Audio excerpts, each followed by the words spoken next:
Let's blow this up.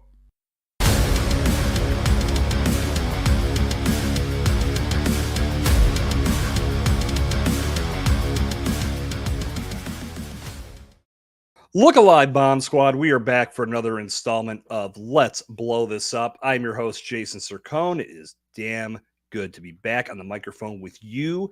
This evening, we are coming at you live on Facebook, LinkedIn, and on YouTube, as we do every Wednesday night at 7 o'clock p.m.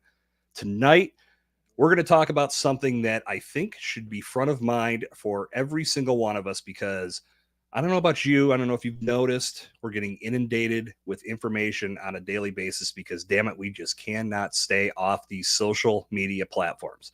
But as podcasters, as business owners, as entrepreneurs, as professionals, we're trying to find the best possible way to get the most from our time on social media, especially when we're using it for marketing our business.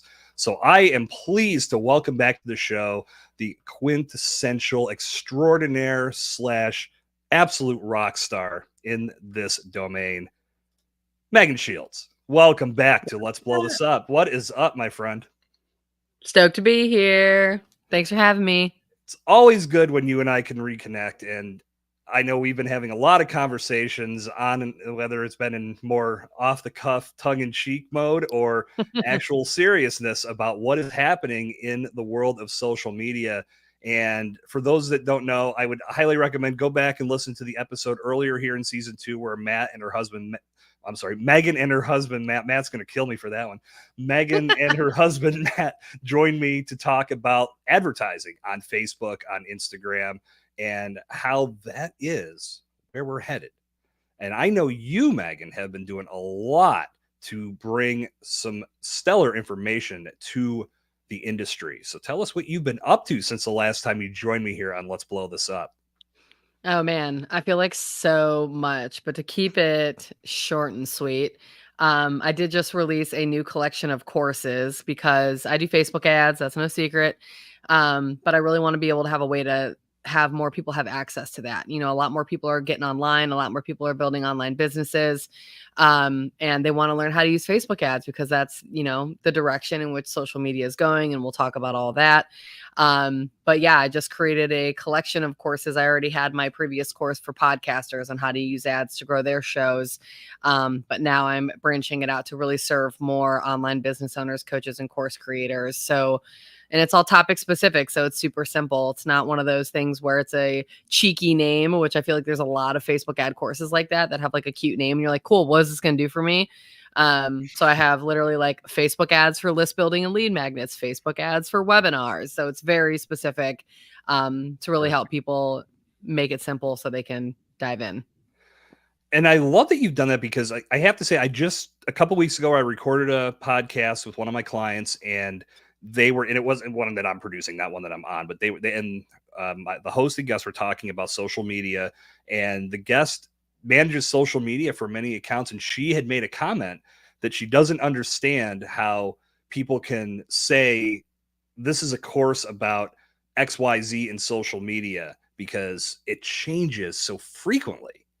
And I know you've experienced this too. And I know when Matt and you and I talked back, I can't remember when we did that episode, but back in the archives, you were saying that you have to look at the date on these courses and you have to make sure that they are staying up to date. So what you've put together is something that seems to be a little bit more evergreen because it's teaching those fundamentals of how to utilize these platforms, right? Am I right in my assumption and my take on what you produced? Yes and no. Like, it's definitely going to take some work to make sure that things are updated. And it's funny too, because while I was classic Facebook, while I was actually creating the modules for this, there were changes happening. And so, you know, I'm putting in there, I'm like, listen, yours might look like this, or it might look like this. There's a couple versions right now because some stuff I'm seeing in some client accounts is different than what I'm seeing in my account. So, I mean, it's constantly changing. But it's one of those things that like I'm committing to stay on top of because it is so quick for those courses to get out of date and the information to be out of date. So that's, something I'm trying to stay ahead of for sure. Well, let's ask the big question. I even titled the show in this capacity. Where is social media marketing headed in 2025? And as we even move beyond that, because as you've said already, advertising has become a major player. It has entered the chat, so to speak. And if we're Mm-hmm. not leveraging that in a good way, or even if we're ignoring it, we're leaving a lot of opportunity on the table. So, where do you see this heading? And ultimately, what does it mean for social media marketing as a whole? Yeah. Well, I do want to preface this with I am not an organic social media marketing expert. I'm very familiar with it. My clients do it. It's something I recommend. I'm not one of those ad managers that's like just ads all the way. You don't have to post on social media. Organic sucks, boo, whatever. But things are definitely changing. Meta is moving to pay to play, and that's not news. That's Right. been, the situation over the past couple Yeah. years. But I think people are really starting to feel it now with the marketplace being as crowded as it is post COVID. A lot of people getting online, a lot of people starting their businesses. There's a lot of noise out there. And so I think people are just starting to feel it now, where it's like difficult to get the reach and the engagements, the followers, the things that people, want organically without really going all in and like hiring an organic strategist or something like that. And so I think it's just more difficult. Like I know I feel it. Like I leverage Oh, hell ads yeah. for that exact reason because I'm like I don't have time nor do I want to figure out how to create a reel with a perfect hook. Like I don't give a shit about that. Do I create reels? Sure. Am I alive on social media? Definitely. But like I don't want to sit around and try to figure out the best way to do that. And so for me and a lot of my clients, obviously like we're leveraging Facebook ads. And that again, it's the way to go, because I think at least this is how I've seen it for years. I'd always felt like Facebook was setting this up to where eventually we're going to have to pay to be a part of it. So even as a regular everyday user, I want to post pictures of my lunch and pictures of my cat. I'm going to have to pay $10 a month to do that. But they were smarter because they saw businesses as a much more viable target audience to bring money in for that platform. But Mhm. the way this algorithm is built is just it's so damn noisy. Even I'm starting to, and this is something that you're going to be able to answer for me and have much more perspective on. But we've seen organic traffic slow to almost a pretty much a standstill. You get so little engagement on your content, and if you're not consistent and you're not pumping content into that every single day, that's where it's going to stay. Is there a possibility, because we have this almost, well, I don't want to say, well, okay, it's a little more untargeted when you're looking at the organic side of things, because you're basically just throwing links into the void and hoping that the right people see it. With paid Yeah. advertising, you can be a lot more structured, but do the ads become so abundant that the advertising side of things starts to get too noisy and we don't know what to pay attention to? Mm. So yes and no. Like we're coming into election season, we're coming into holiday season. Feeds get busy Oh when yeah. there's a lot of advertising going on. If you're speaking volume wise, like yeah, there's a shitload of advertising on Facebook. But from a cost perspective, like it's still super reasonable and it's still super effective. So it's the costs are going to rise a little bit getting into the holiday season and getting into like the political season. But there's still a lot of ways strategically to cut through the noise when you're advertising, for sure. We'll talk about some of those results, because I know you've shared some tremendous findings, and just what you've been able to deliver for your clients has been huge. And I've been applauding what you've done, and clearly you've cracked the code in regards to how to get something back from this. And I know that's Mm, one of the big things that holds people back, is wondering, if I throw money at this, what am I getting back? Am I wasting my time? Am I wasting my money? Ultimately, it scares a lot of people from ever taking action, which is why I highly recommend anybody with that mindset connect with you, so you can help them hmm. understand how to make it happen. But share some of those results that you've had and how you've gone about making that happen. Yeah. So the way that I approach the whole strategy when it comes to like advertising, and I'll just talk kind of about my trifecta strategy as it relates to like podcasters, because all of my Yeah. clients are online coaches, course creators, and service providers that have a podcast as part of their content marketing strategy. So that's really who I work with. And I focus on like 3 key areas when it comes to using ads. So the first one is helping them actually get their social media content seen, turning it into ads and getting it in front of a targeted audience to get people to actually engage with the content they're putting out there, and helping them build their audience on social media, but not in the traditional way of like, I'm going to run ads to get you a bunch of followers, because you can't really do that, because that's how you monetize on Instagram.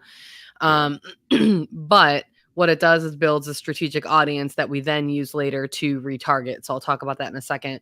The second way is helping them build their email list. So email lists are super valuable for my clients. They're selling courses or selling programs, they're launching. It's also how they promote their podcast and build their listenership. So super important. But the biggest problem that people have with building their email list is it's like so up and down, because they have to show up online, they promote their lead magnets, and they have to go live in stories, or they do lead magnet swaps with people, or maybe they get on like a summit or something and they get a big influx of subscribers, and then it kind of falls off. And so Facebook ads allow that to be a more consistent factor, where they can build their email list by hundreds of people, thousands of people every single month, depending on what their budget is that they want to do. And then the third way is actually driving traffic to their podcast. And so getting their podcast in front of the right people that want to hear it and want to engage with that content. So it's a lot of like top of funnel, like bringing in new people, which is the biggest thing people struggle with, is like their audiences get stale, their email list gets stale, because they're marketing the same people all the time. So the big piece of this is bringing in new people consistently, and then retargeting them strategically with more content, offers, more podcast episodes, and doing it in a way that it just creates this big ecosystem of continuous marketing and building their audience and engaging their audience. And so their listenership comes from all different areas. And so it grows their podcast, it grows their email, it grows their business altogether.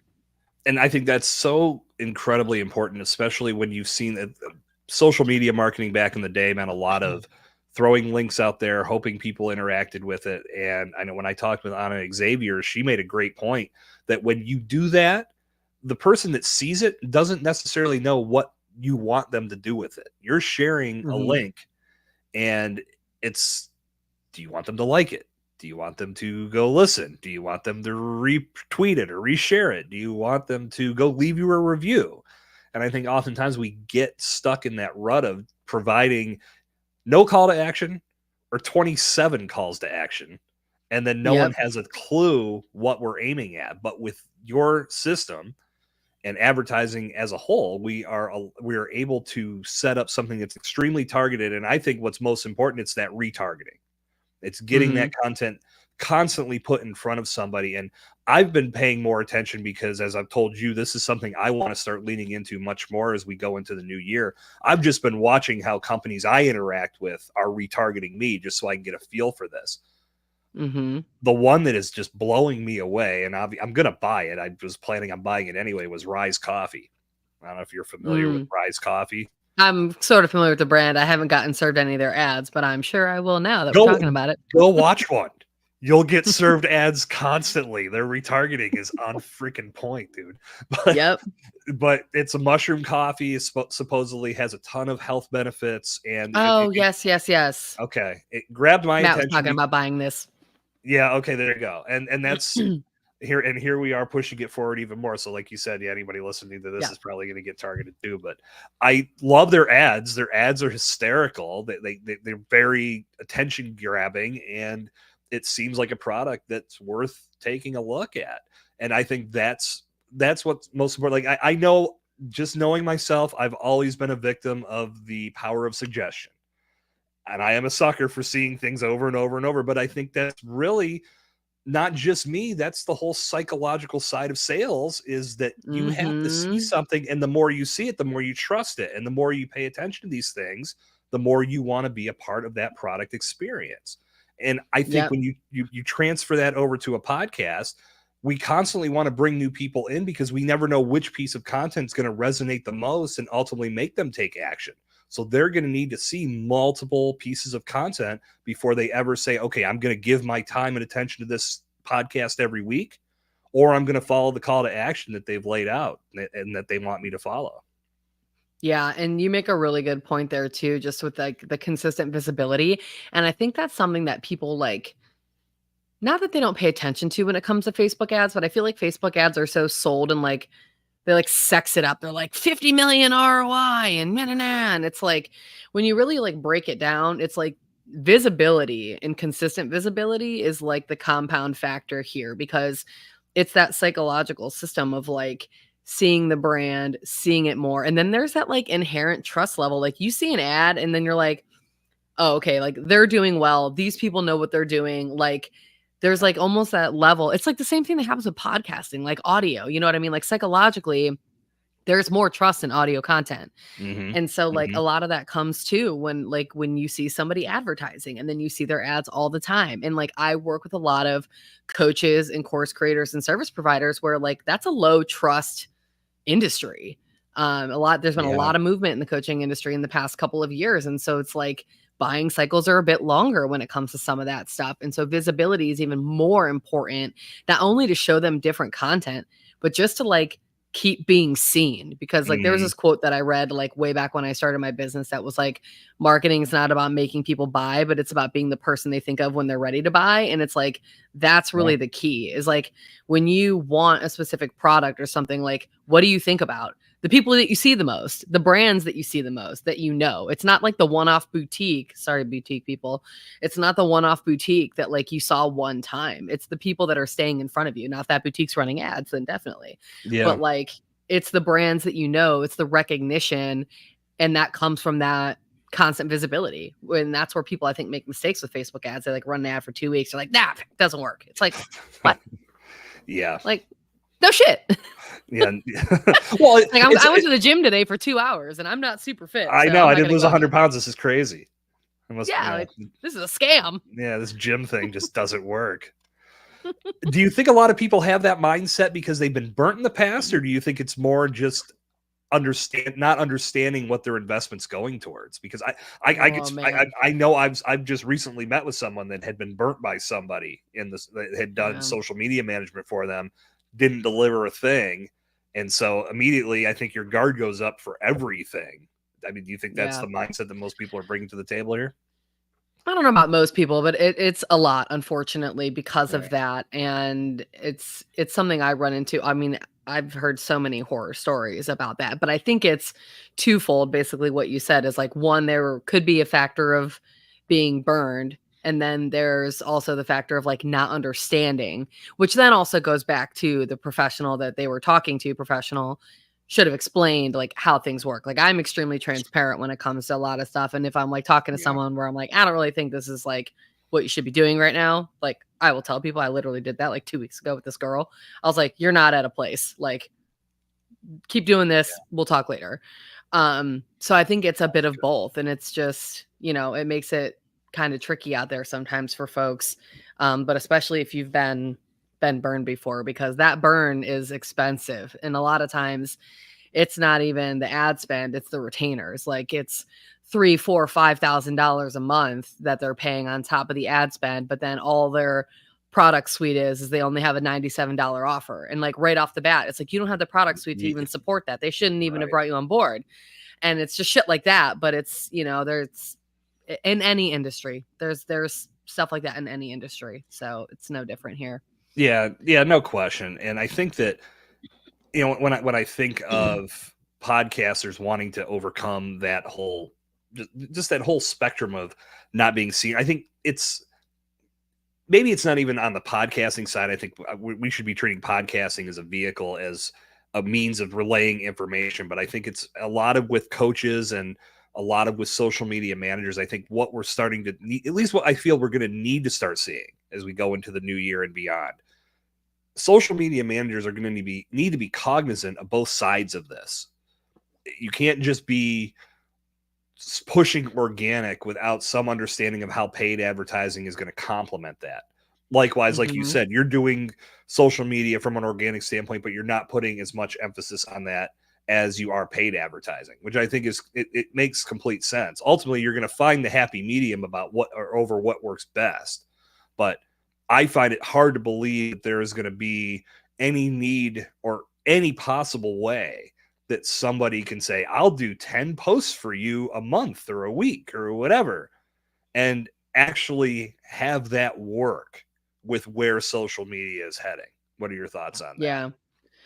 Yeah, no, I agree. I mean, and like a lot of my clients, they have a team and I work on their team with them and Mm-hmm. they have, social media managers, but I'm working in tandem with those social media managers and Right. we're collaborating. And I think that's where, like you said, like the focus needs to be is like putting the both together. I don't think like, yes, there's two angles to this, I guess, as far as like the 10 posts. It's like one, if somebody doesn't wanna do it and it's worth it to them to pay for somebody to do it so that they don't have to do it, and they understand that that's the deal of, like, I just pay this person so they post for me, so I'm, like, look like I'm online, but I'm, whatever, Yeah, but what's the value in and they're that? not expecting an well, right, I agree, Yeah. but there are people that will pay for that, but, like, you're not gonna get an ROI from it, like, if you're looking for, like, to get ROI from organic social media, that type of package. Like if you're not working with someone that's like a strategist and like knows their shit, then Mm-hmm. like you're not going to get an ROI just by hiring somebody that's going to put together Canva graphics and then throw it up on your Instagram. Like that's just not Right. going to do it at all. Not even close. And I think personally, I think the better way to go, yeah, have some posts out there. That's fine. The organic posts can complement your paid ads. But if you're really going to dive into an organic strategy, just start diving into comments, start meeting people, start Yeah. responding to things. That you're going to get more, Outbound.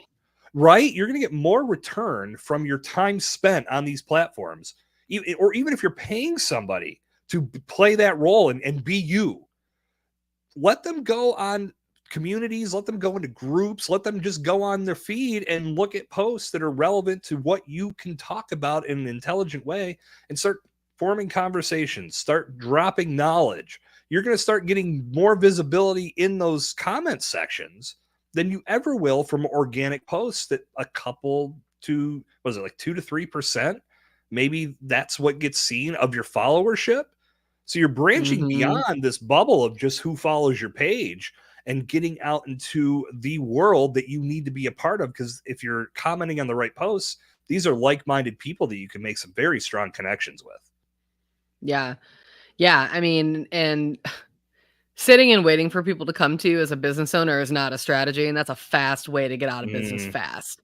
yeah. And so, yeah, I mean, my background, I was in insurance and financial services, so I was commission-based hustler, baby, when I was 24. So, like, when I started my business doing this and I gave up on my licenses and left that industry and everything, it's like I did the same thing and it always works. Like Yeah. I wasn't trying to chase some, social media thing. I'm like, no, like the fastest path to cash and growth is like conversations and talking to people. I need Mm, to talk to people. And mhm, so outbound, outbound, outbound. Like yeah. if you're sitting there waiting, like you're posting and praying that people are going to like reach out to you. It Sorry, that, that, well, that ain't going to work. no, and I think for the longest time we got duped into believing that was the way the world was shifting because social media, at least in its old form, that's what it did for us. Because a lot of people were just starting to come on and algorithms were built way different. They used to say, post 3 times a day on Facebook and post 3 times a day here. And that was what was driving traffic and driving visibility back in the day. I think a lot of people still believe, or they're hanging on to a belief that that's how it's still going to work. So if I put up this post today, everybody's just going to come flooding in. Transfer that over to podcasting. Once I launch this podcast, the whole world Hmm. changes. And now I've got this massive audience that's going to want to hear what I have to say. And that's just not how it works. You have to earn it and you have to let people know Hmm. that you exist and you're there for them. And if you can get that information in front of the right people, it's going to make your efforts a lot easier. Yep, 100%. It's a cumulative effect. I mean, you Yeah. can catch something and something's going to go viral, but I have a girlfriend that happened to. Like she posted a reel every single day and like eventually she hit one and it went viral and she got like 50,000 followers in I mean, a Wow. matter of like a month or something. No shit. But Okay. guess what? It's barely grown since then, Yeah. And of you that know? 50,000, what really came from it other than 50,000 followers. Well, Is it she good? got business because she Okay. sells a course and that kind of stuff. Okay, that's good. But she's, we've worked together. She's running some ads because she's like, my audience is getting fatigued because her follower rate is not growing at the rate she wants to be selling courses. Yeah, that makes So, sense. you can catch a viral, string, but Yeah. it's like even if the followers are going to stop at some point, and so you still need to be able to replenish that audience, and so it's just as difficult if you even have 50,000 followers as if you have 10. Right. And I think, we've talked about this a lot here on the show in recent weeks. It's so hard to plan. I mean, let me really rephrase that. It's impossible to plan something to go viral. You can't Oh yeah, manufacture virility. That's just luck of the draw, no, the you right can piece try to of put content. the whole pieces together of like trending audio and a hook, and it's like it's not guaranteed to go viral. It's You don't not. know. And you could break your back trying to figure that out, and you're just going to drive yourself crazy. Where the real Mm-hmm. value lies is creating good content, and that the more you keep putting that into the world on a consistent basis, the right people find it, and then they can start sharing it. And if your good content starts bouncing around in circles that are relevant to you and your mission and your message, that's all the virility you need. You don't need a million people to find it on day one. It's just Mm-mm. keeping the focus where it needs to be and not getting confused by vanity metrics and hoping that everything that you put out is like, okay, today's the day. This is my viral Mm-hmm. comment. This is my viral moment. Because again, you'll just Yeah, drive yourself insane. yeah, and some people also like want virality so badly, and then they end up like creating a reel or something, and it's like viral because it's funny and it has nothing to do with their business, and so then you like Yeah. get a bunch of followers that don't even matter anyway because they're not going to buy from you. Well, and So I it all think just comes down to like, what do you want right. from this?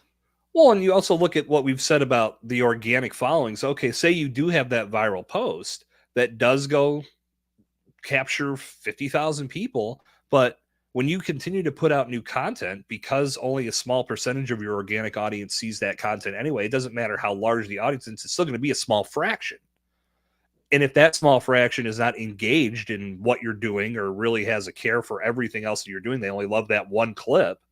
What do you really gain from that? Again, other than having a bunch of followers on your follower account that boosts your vanity, Mm-hmm. Yep. Crazy. Crazy. I know. What a time to be alive. Well, I know we can actually sit here and talk about things like this and it actually matters. I So know. It's crazy. Social media is one of those things where it's like so easy to get caught up in like trying to figure everything out. And it it can be a time suck. Like I gave up on it. I was like, you know what? At first I was trying to like figure out reels and trying to like do the organic thing. And I was like, I ain't doing this. I'm like, yeah. I got other efforts that are working much better. And I don't enjoy it. I don't want to spend Well, the time doing it. And it can be a time suck so fast. I was just about to say, if you don't enjoy it, get the hell out. Do something Yeah. else. Because I don't love it. I think the biggest reason why we get burnout on social media is we're trying to master every one of them. Because there's this message that floats around that says you need to be everywhere. And the people that are Mm-hmm. usually saying that have a team of 20 Yeah. churning out It's content for impossible. them. Yeah, it's for a one person show. If you're a solopreneur, or even if you have people on staff, trying to be engaged on every platform. And that's really the most important part. Because if you just post and ghost, well, then okay, expect that type of result. But if you're not Right. engaging on those platforms and actually being a part of the conversation that's taking place, even outside of your own content, trying to gain any traction is going to absolutely be murder. And you Mm-hmm. burn yourself out trying to get that traction, and you spread yourself so thin because by definition you can only spend a certain amount of time on each platform at any given time. It's Yeah. crazy, You and gotta that's where be where your people are. you got to be where your people are, That's the thing. where your people are, and where you're having the most fun producing content. If Mhm. and it Yeah. should, and we should actually reverse that, because you have to have fun. That's the one thing about all of this podcasting, social media, running your business. There has to be an element of fun to it. You didn't quit your nine Yeah. to five to start your own business because you just wanted to torture yourself from Yeah, and be 8 in miserable. the morning till bedtime. No, like you had some No. element of fun and freedom into this. And I think we oftentimes lose sight of that because we can get Yeah. blinded by all of these efforts and things that we're supposedly supposed to be pouring all of our attention into. Simplify the Yeah. hell out of it. Just find the one platform where you can really make a difference and you can really make some strong connections, and just start blasting the hell out of that. I'm doing it with podcasting right now. I want to start getting back into a few of the other social media platforms, but I want to do it one at a time. And thanks to Nicole Eaton, it's going to be TikTok for me. And I've been Interesting. against that for so long, but that's another Yeah. episode in season 2 you can go back and listen to. Nicole talked me into it with some, and then and off mic too. She was telling me some things that I really need to be paying attention to. So that's where I really want to start, and just want to see if she's Yeah. right. And I think if I follow her and I have her guidance, she wants to help me out with it. I think it's something big could happen, but we shall see.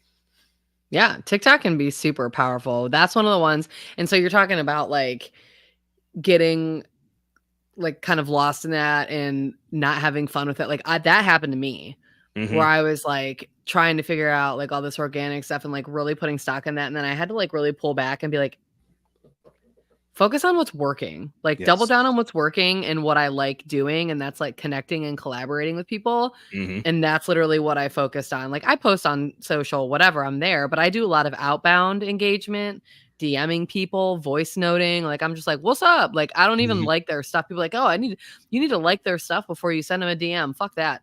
I will DM you and be like, hey, I found your page. Like you do this, I do this, we should chat. And like that's been going great for me. Like it works. And I'm focusing on where my people are, Facebook and Instagram, and then subsequently Threads, of course. And I'm just like, that's what I have my capacity for. And it's like, even with, cause I'm coaching in DCA right now, and a lot of new course creators are coming through and starting their businesses, and they're getting super overwhelmed. The same thing. They're like, where should I be? Should I be here, there, on all these platforms? And I'm like, focus on like one or two of where your people are, and then just build it from there. Like, because you can get really sucked into that. Like even TikTok, I got on TikTok and I was like, you know what? No, like that was my I'm first on experience. there. Like I'm on there, but I'm like, I hate video. And which is funny because I like make all my clients shoot videos for ads, and I'm like, and video works, and like I totally get it. But as a consumer, like I don't like consuming video. I always watch them with the sound off. My husband will watch videos for hours, endless hours, and just scrolling with the volume on 100, which I hate. And to me, it's just noise. And then anytime I've been on TikTok recently, it's all this AI shit that's not even true, and like fake tsunamis. And I'm like, what's happening here? But I'm never on there. So the algorithm doesn't know what I like. So it's like, let me just like show you some shit and like see if you like it. Pretty, and I'm like, try to I'm feel getting you off up. of here. Yeah. And I'm like, I'm getting off of here. But it's like at the end of the day, like I don't like really creating video like that. I don't want to edit video. I don't want to be a creator or a content creator. So I'm like, this is not like, yeah, some of my people are on there, but I'm like, I don't have the capacity, the energy. No, I don't have the interest. So I'm not going to use it. And it's fine. My business is thriving. I'm not really on TikTok. No. So you don't have to be. Exactly. You have to be where it makes the most sense for you. And again, just doing it because somebody else says you have to, that's crazy. Well, let's talk about, you brought up AI, and that's something that I think is playing a major role in content creation. I think we're seeing it on social media a ton, as you said. So where do you see that playing into social media, into everything that we're doing here as we move into a new year? Yeah, I don't know how I lived without it. I'll be honest with you. I love it especially when I was creating this course collective, where I was like, just stuff for the courses where I would take the transcript and then I would put it into ChatGPT, and then I'm like, use this to create a checklist that's going to go along with my video, like, or whatever, like write an email. I mean, that kind of stuff like saved me so much time, and why I was able to actually get the courses. Like I did 2 courses in the matter of weeks. And because it was able to like help me save so much time, and even just like writing emails and like all that stuff, it's been so helpful. And I'm like barely, like I'm not even using like the fancy shit. Like Matt's doing some fancy stuff with like his buddy that he's working with in his agency. But it's one of those things, like you have to get on the bandwagon. Like you cannot be anti-AI and try to survive. Like it's taken over the world. It's changing platforms. It's changing the way we interface with things. It's changing business. I think it's scary to a point where it's like, we're not going to know what videos are real and what aren't, and that's already started. Yeah. But from a business perspective, I've enjoyed like it being able to help me. And Well, I use it for ad copy and, it's so help much more. me there.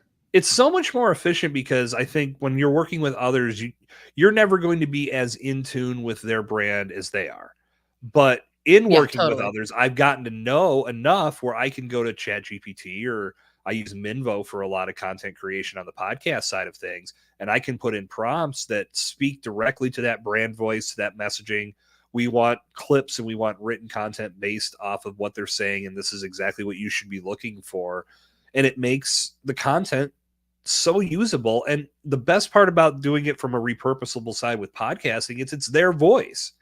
It's not just Yeah. me going into Chat GPT saying, I'm this business and I need X amount of words on yada yada yada. It's, this is what I do, this is who I am, this is who we serve, we have this many clients. You can literally get so tight and granular with everything you're putting into it, and what you get back, it saves you so much time. I can speak directly to a project that normally would have probably taken 3 to 4 working days to complete.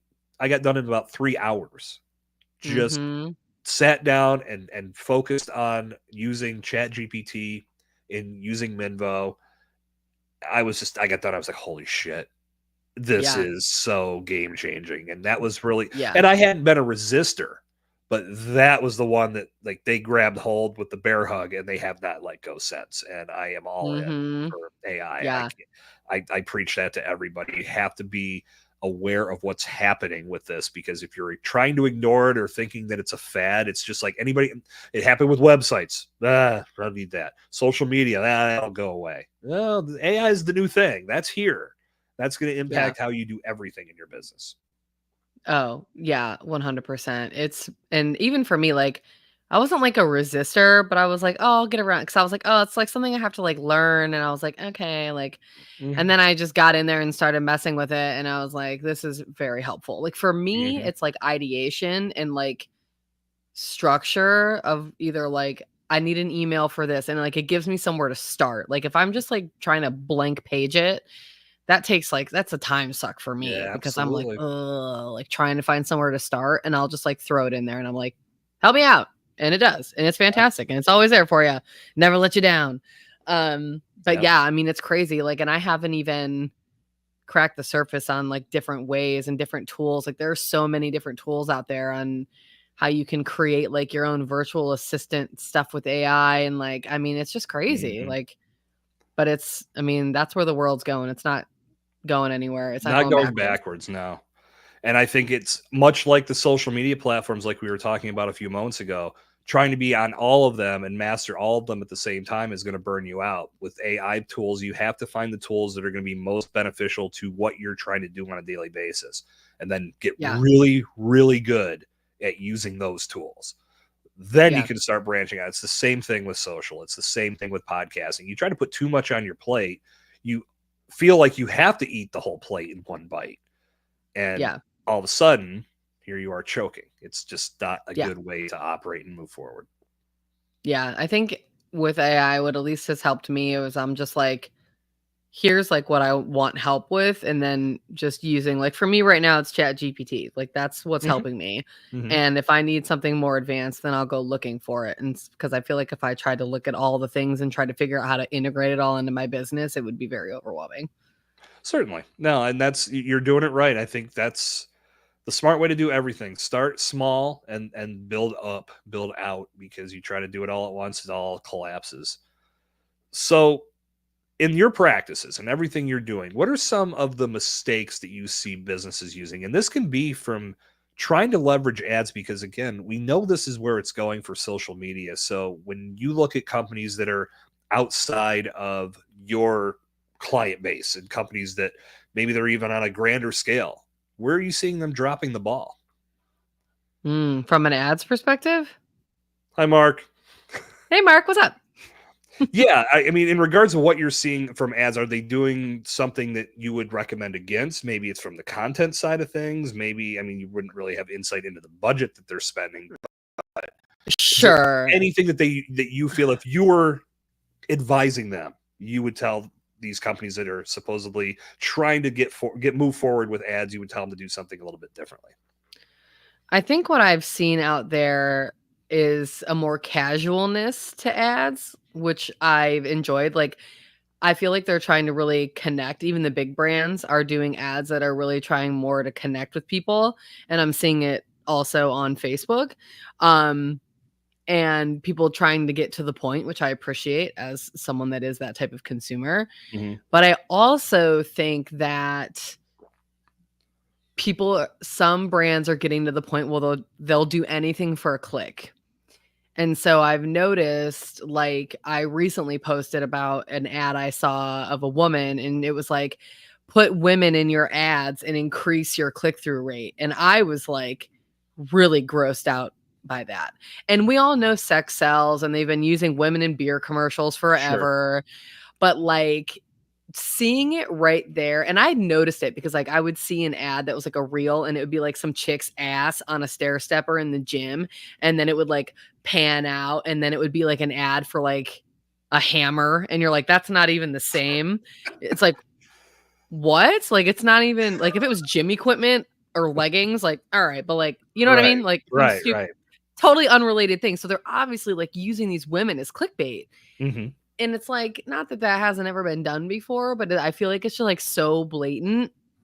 And like that is just one of those things. Like I It's personally, a lot of people don't like that. And I don't like it either. But like when I see it, I'm like, that's a bad look for your brand because like some people might go with it, but like that could really be a big negative on like your brand and what people remember about your brand, and that you're like exploiting women basically and admitting that yeah. you're doing it to get better click-through rates because you clearly can't create ads that get good clicks. So you're just like, oh, let's put some chick's ass in there because I can't write shit for Right. copy or Yeah. whatever it is, you know, Well, and well, it's gross. it's a different environment now. I mean, I don't think we see, at least maybe I haven't paid close enough attention. So if I'm wrong, I'll gladly admit it if someone calls me out on it. You don't see a lot of beer commercials doing chicks in bikinis anymore like you used to.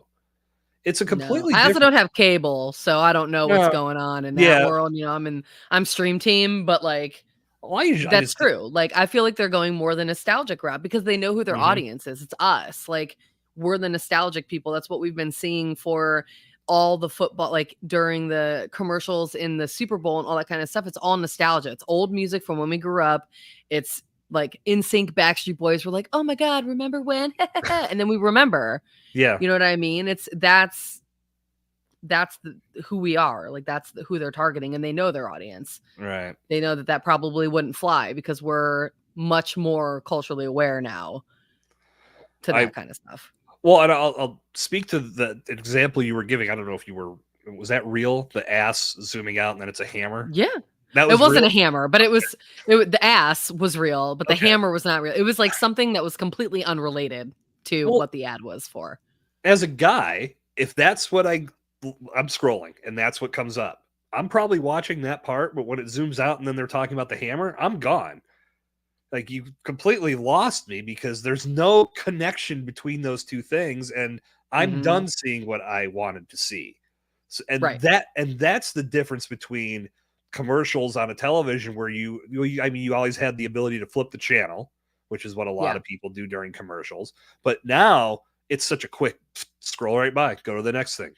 And we're so conditioned to do that anyway that if you're not doing something from a visual perspective to hook somebody, or you're not doing something from an audio perspective, or combining the two to get Yeah. somebody's attention in that first 2 to 3 seconds, you're never going to hold them. You're never going to keep them. But if you go off track, even if you do get past that first 2 to 3 seconds by putting a hammer in front of somebody's nice ass on a stairmaster, then it's not going to serve your purpose. And even if you retarget that person, they're going to be like, well, I already saw this nonsense, Yeah. scrolling right by. And Yeah. chances Yeah. are, I mean, I if think it you're scrolling can that be fast, you're more probably not going to get damaging. retargeted.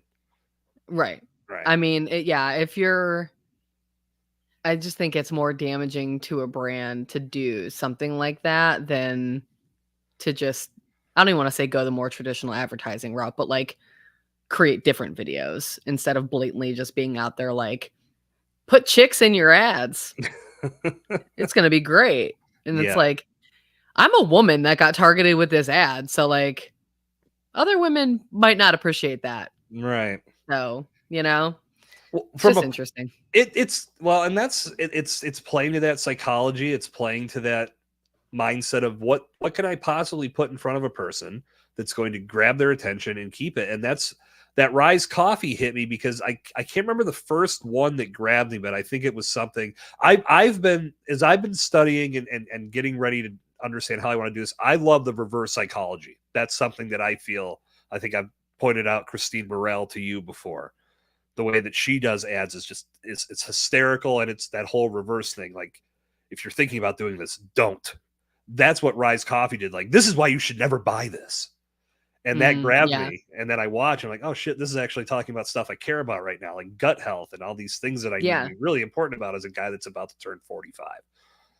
That to me was as good as it gets. But then with the retargeting, I keep getting new ads, and they're all Yeah. good too. And that's something that I feel that it's more than just one. Oh, You've yeah. got to find a way to constantly you can build around a campaign, but all of the ads have to be engaging, and they have to tell that story and create that journey Mhm. for that customer to where the trust is being built, and they're already feeling like a brand advocate of this product before they've ever even made their first purchase. Yeah. Yeah. I mean, and they're probably testing different angles with that too. The Mm-hmm. videos, the initial one that you saw, they're probably testing a bunch of different ones to see like what's resonating with people, but they all probably have the same goals to get people to engage. And then, like, the retargeting is probably telling more about the brand story, building that trust, like really taking it a lot deeper than just the first interaction to obviously Yeah. get people to buy the coffee. Yeah. Well, they've got me, and now they'll have others too. Megan, I think we'd both be remiss if we didn't at least graze upon or just lightly touch on this little platform that you and I have put together that we've been slowly but surely developing. This is something that I know when we first talked about this and then we started putting ideas together, what we both realized was that business owners don't have a ton of time. So there needs to be a way to create content in a more efficient manner. And B, they may not have all of their ducks in a row when it comes to advertising. But Mhm. as a business owner, what they truly want to get from a podcast is return. So you and I have created something that we've deemed the ultimate VIP experience. And let's talk a little bit about why this is so important. So to give everybody, if you have not checked this out, bombtrackmedia.com/ultimate VIP, we've joined forces, Megan and I, and we have put together something that will give you the opportunity to launch a podcast and have an advertising structure in place in 30 days.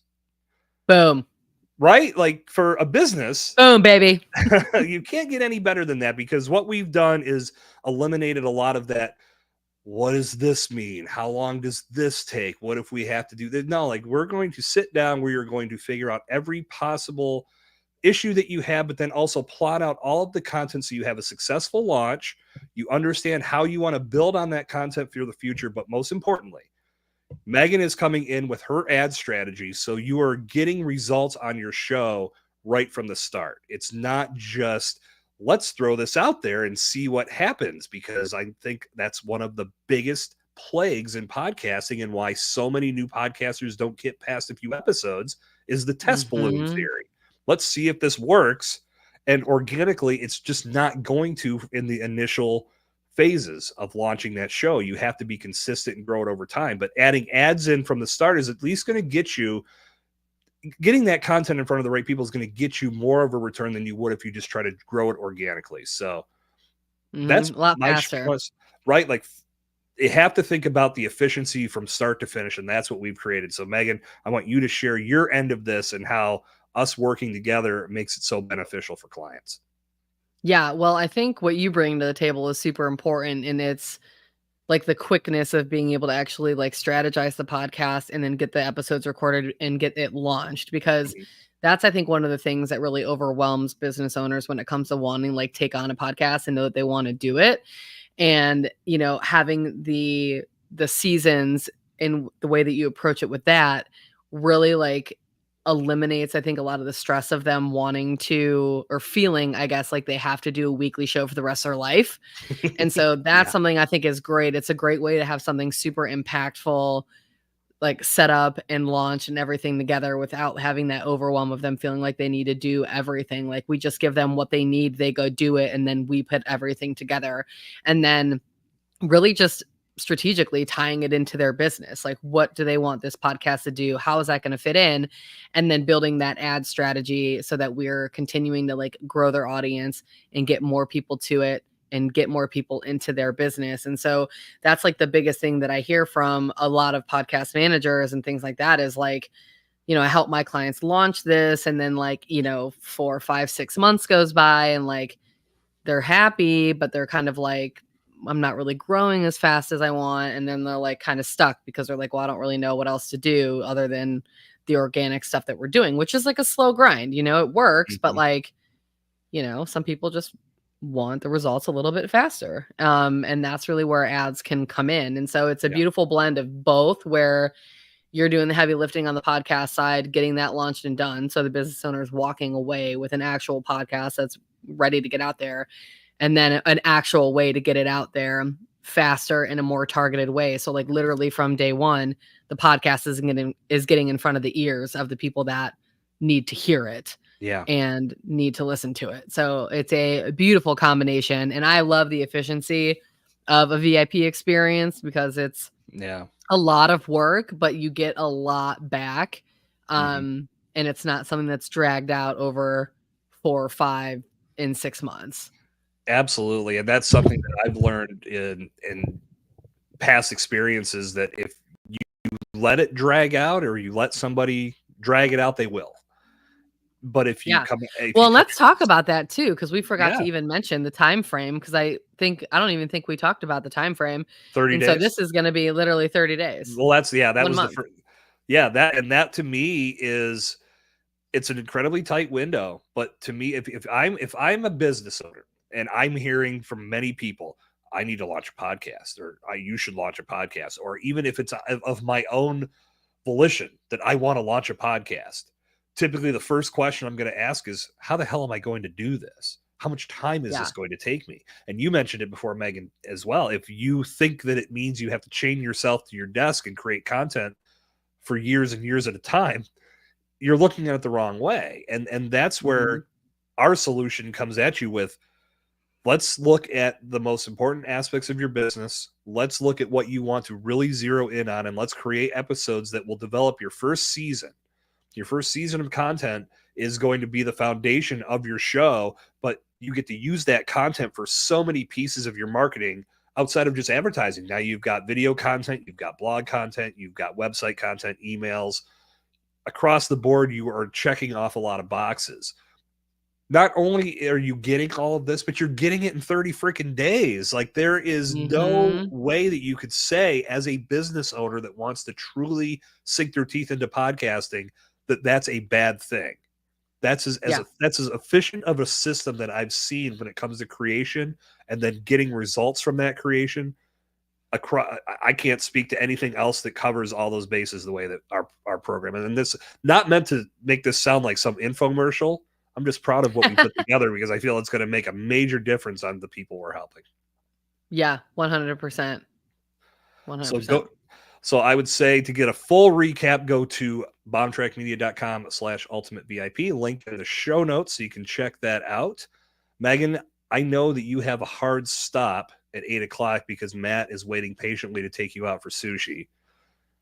But I got to ask, one thing we've got to talk about, because we haven't really talked about it other than texting very briefly.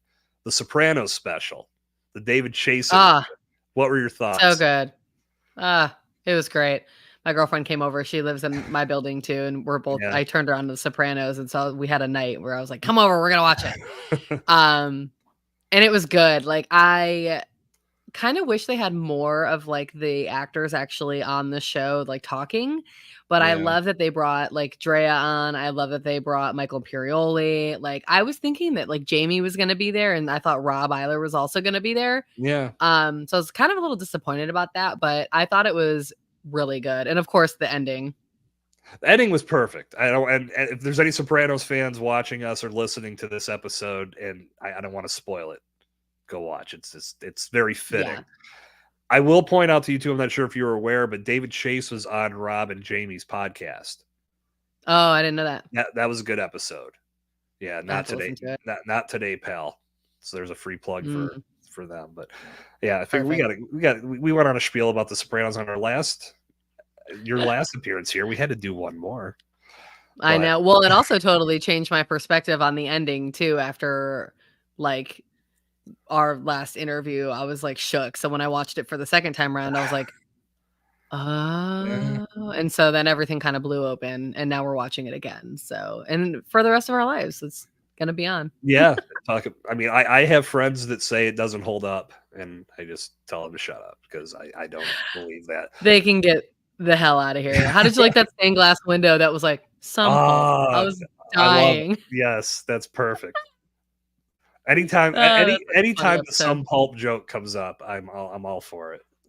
That's one of the ones I forgot that like slipped through the first season, and when I watched it the second time around, I was dying. I was like, I forgot this Yeah. part, and it's just a show that keeps on giving. You know what I mean? It really is. It's really hard to do a watch through and not catch something that you missed the first, second, third, Yes. 141st time. Like there's always going to be Yeah. something that pops up.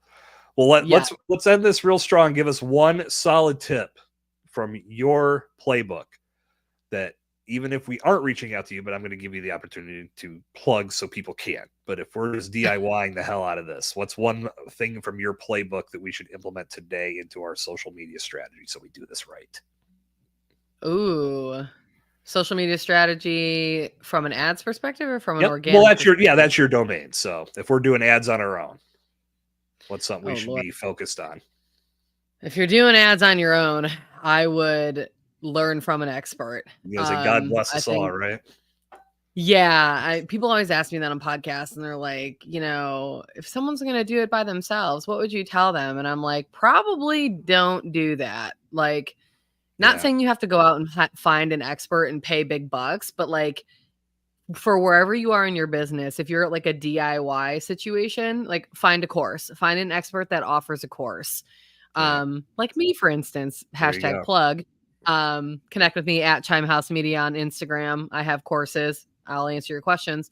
But if that's where you're at, find somebody that offers something like that. If you're getting into a point where you might want some more hands-on help, but you don't want to fully outsource, maybe find somebody that has like a VIP day or a coaching consulting sort of offer.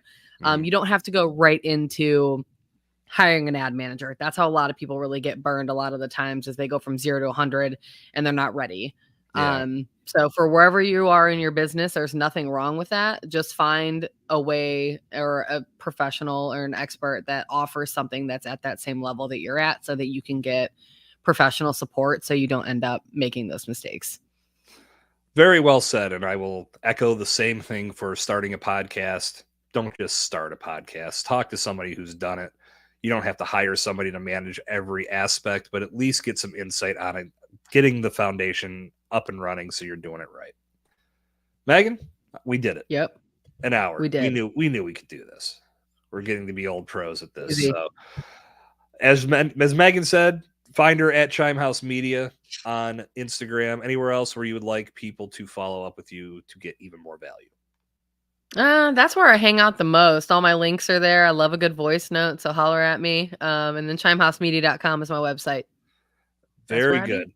All the links will be in the show notes as always. And Megan, can't thank you enough for joining me as we are getting closer and closer to winding down season 2 of Let's Blow This Up. Only 3 more episodes to go until I get a long overdue rest for the rest of the calendar year. But we'll be here for the next 3 Wednesdays at 7 o'clock p.m. on Facebook, on LinkedIn, and on YouTube with new episodes of Let's Blow This Up. Make sure you're following. Make sure you're subscribed. You can connect to any network you want at bombtrackmedia.com/live. And until our paths cross again, my name is Jason Sircone. That is Megan Shields. This has been Let's Blow This Up. Until next time, stay explosive.